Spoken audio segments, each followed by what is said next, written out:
Aitmed estme azul flaun. Bonjour tout le monde. Les Berbères, ou ceux qui se nomment eux-mêmes Amazirs, sont les descendants des peuples d'Afrique du Nord, avant l'arrivée des Arabes.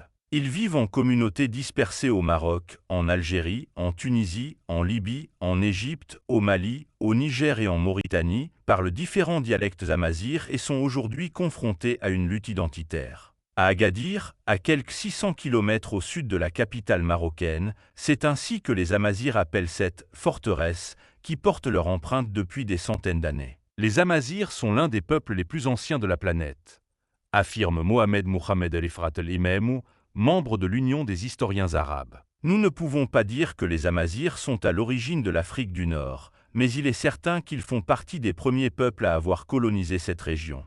Depuis des siècles, selon les rapports internationaux, les Amazirs risquent de voir leur identité anéantie, une menace imposée par les civilisations et les empires successifs qui se poursuit encore aujourd'hui, selon les observateurs. Un rapport de l'Institut de Washington pour la politique du Proche-Orient indique que la culture amazigh a souffert de restrictions, de déni et de tentatives d'intégration dans le groupe nationaliste arabe formé parallèlement à l'expérience kurde au Moyen-Orient.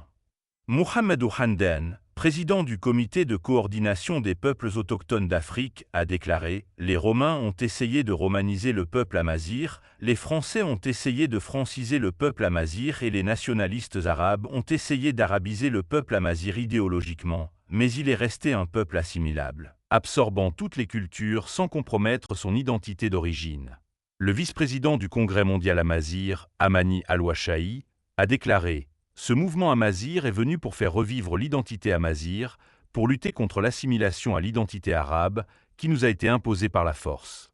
Nous luttons pour nous imposer, nous luttons pour dire non, j'existe, j'ai une identité distincte. Je suis amazigh et c'est mon droit. Je ne suis pas un arabe. Axel Belabassi, vice-président de l'État kabyle basé en France, a déclaré « Quand je suis entré à l'école, j'ai découvert l'existence d'une langue qui s'appelle l'arabe. Moi-même, j'ai vu des élèves battus en classe parce qu'ils parlaient en kabyle, amazigh. Il est difficile de contrôler ses sentiments quand on est jeune, oui parfois on se sent inférieur, on a l'impression d'être bloqué. » Dans un rapport sur les droits de l'homme de l'ambassade américaine en Algérie, les communautés amazighs affirment qu'elles souffrent de la perte de leur tradition et de leur langue en raison de l'arabisation. Même si la constitution algérienne de 2020 reconnaît l'amazigh comme l'une des langues officielles du pays et que le gouvernement l'a reconnue en 2017. Les Amazirs s'étendent sur une vaste zone allant de l'ouest de l'Égypte aux îles Canaries espagnoles et de la côte sud de la Méditerranée aux profondeurs du désert du Sahara, au Niger et au Mali. En l'absence de statistiques officielles sur le nombre d'Amazirs aujourd'hui, le Comité de coordination des peuples autochtones d'Afrique a publié des estimations dans un rapport spécial. Le nombre d'Amazirs en Afrique du Nord pourrait atteindre plus de 60 millions, représentant une grande partie de la population de l'Algérie, du Maroc et de la Tunisie, indique le rapport.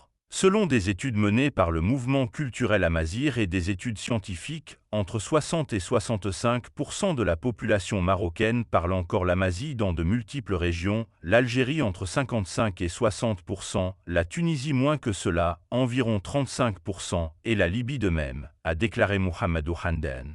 Les Amazirs ont des traits similaires à ceux des Arabes d'Afrique du Nord. À première vue, on pourrait penser qu'il s'agit d'Arabes, mais ils insistent sur le caractère unique de leur identité, de leur langue, de leurs coutumes et même de leur calendrier annuel. L'ancien calendrier amazigh commence en 930 avant Jésus-Christ, à l'occasion de la victoire du roi Chichnik sur les pharaons, et ils considèrent cette victoire comme le début de leur histoire, explique Mohamedou Hamdan.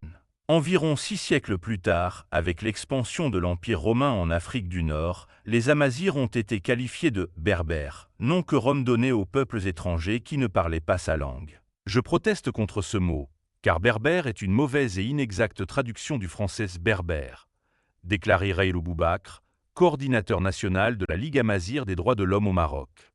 Ce n'est pas du berbère, car le berbère est un sauvage. Après les Romains, les Arabes sont arrivés, dans les années 1830, les colonisateurs français. Le colonialisme français, en particulier, a établi la règle du « diviser pour régner » et a essayé de créer une dualité en Afrique du Nord, entre les musulmans arabes et les musulmans amazirs, mais les Amazirs ont pris le parti de l'unité nationale contre le colonialisme français, explique Mohamed Rifat el-Imamou.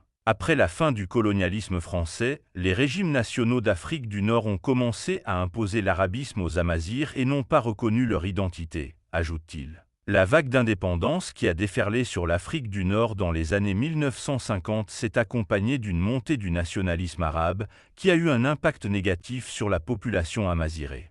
Mohamedou Hamden ajoute: pendant le nationalisme arabe des années 1960 et 1970, les idéologues du nationalisme arabe essayaient d'imposer une arabisation idéologique violente en Afrique du Nord, ce à quoi nous nous opposons, c'est-à-dire qu'ils veulent effacer la culture amazie, les rituels amazighs et les considèrent comme de la jaïliya.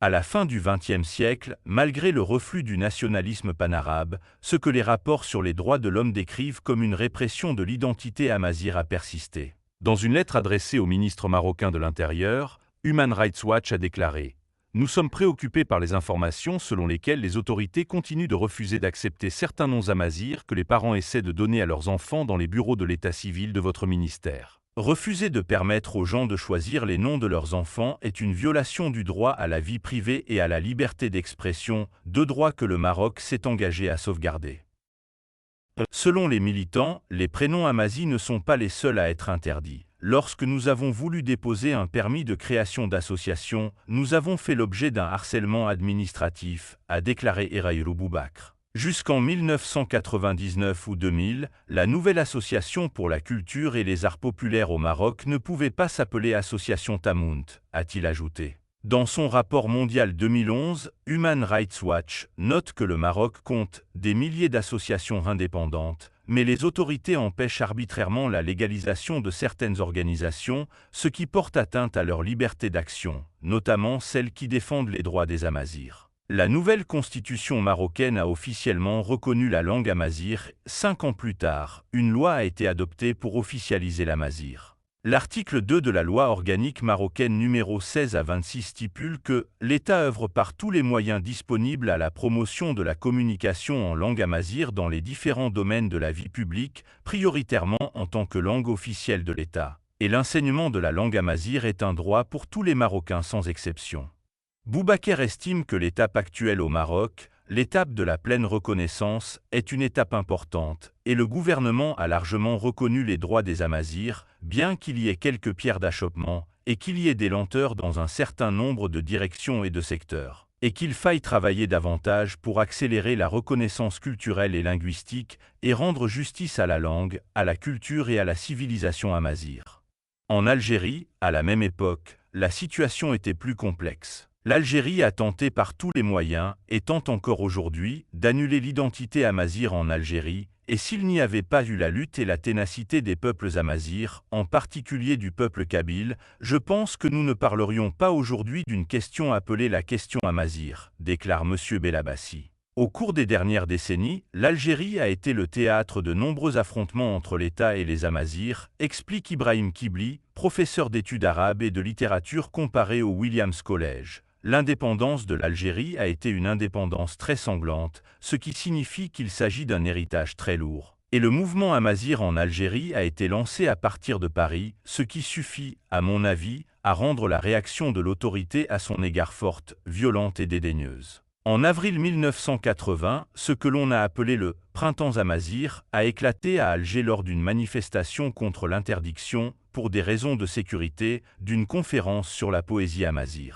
Le Washington Post a rapporté « La police a violemment dispersé 400 personnes qui s'étaient rassemblées pour une manifestation en faveur de la culture amazigh et environ 200 personnes ont été arrêtées. » Les manifestants, pour la plupart des étudiants, prévoyaient une manifestation dans toute la capitale pour protester contre ce qu'ils considèrent comme des efforts visant à éradiquer la culture amazigh.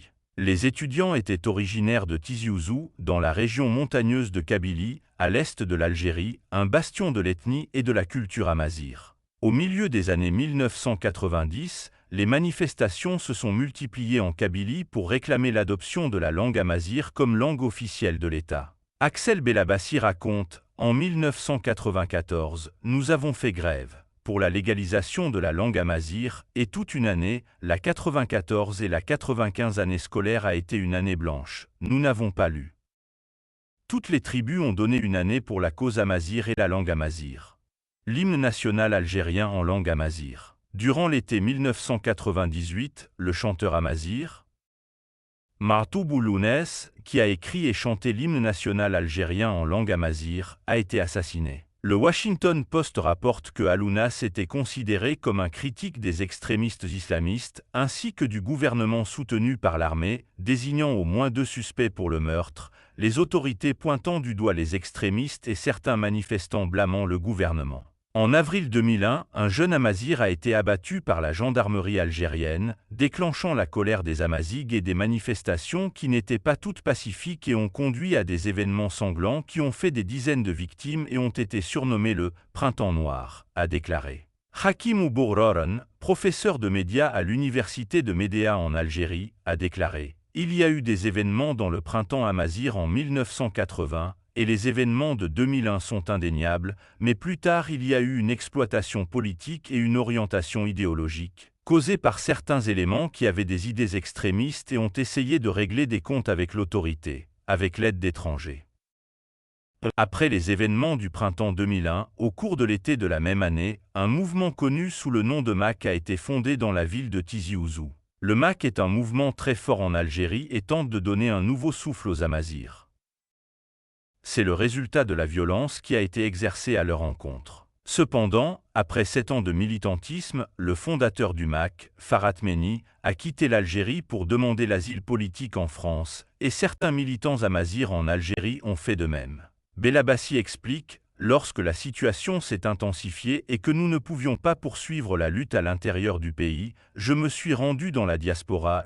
Depuis 2019, je ne suis pas entré en Algérie en raison de notre problème avec les autorités. En 2010, Farhat Meni a dirigé le premier gouvernement provisoire amazigh annoncé à Paris. Belabassi, qui sert de conseiller au chef de ce gouvernement, raconte « Nous demandons un référendum, nous ne demandons pas l'indépendance directe, nous voulons donner le droit, nous voulons que le peuple ait un référendum, s'il veut l'indépendance ou être algérien, chaque peuple amazigh a sa spécificité. Et nous avons dit que notre seule solution est l'indépendance.